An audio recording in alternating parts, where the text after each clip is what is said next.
Sulaymon payg'ambarni bilasiz, podshoh ham odamlarga, ham jinlarga, ham hayvonot va parrandalarni podshosi qilib qo'ydi Alloh. Yana bitta Sulaymon bor ekan, hech biri ikki bo'lmas ekan.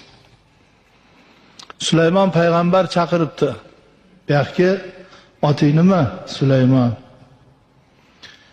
Shu nomimda ekansan, adashganmiz, mana shu govharni olgin. Bu juda qimmatbaho tosh. Bitta mamlakatni sotib olasan, ma ehtiyot qilgin. Hali govharni olib tomosha qilib ketayotgan ekan, qo'lidan bitta shu govharga ishqoz qush bo'lar ekan. Shunda qo'ldan tishlab olib ketib qoldi. Endi uzuvlarida hamma narsani ko'rardilar. Sulaymon payg'ambar uzuvlariga mundoq qarab, nima qilyapti ekan Sulaymon, boyidimikin desa, yana gezarib qonni och yurganmish. Olib kelinglar. Qani tosh yo'qotib qo'ydim. Men ol.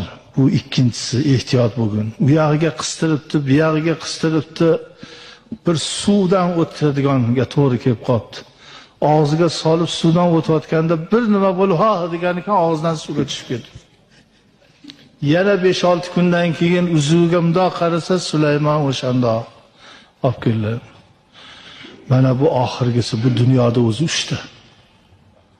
Men 3-chisini olgan. 3-chisini ham bir sirg'anib yiqilibmi, bir nima bo'lib yo'qotadi. Oxiri qarasa yana shu chaqiringlar bu yoqqa deydi. Ey odammiz, asl noshud ekansan. Men seni Xudo aslida seni shunday yaratgan ekan, men seni boy qilaman deb harakat qilibman. Yo'qol ko'zimga ko'rinma deb o'ribdilar.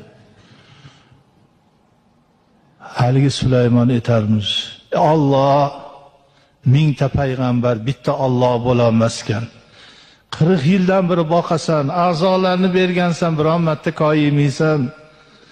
O'zingga ham sano bo'lsin. Bandang payg'ambaring 3 marta yordam berib, yuzimga solib, dargohidan haydadiya yig'lab bir joy kelib mundoq o'tirsa, daraxtni qovog'ida bir narsa yalt qilarmish.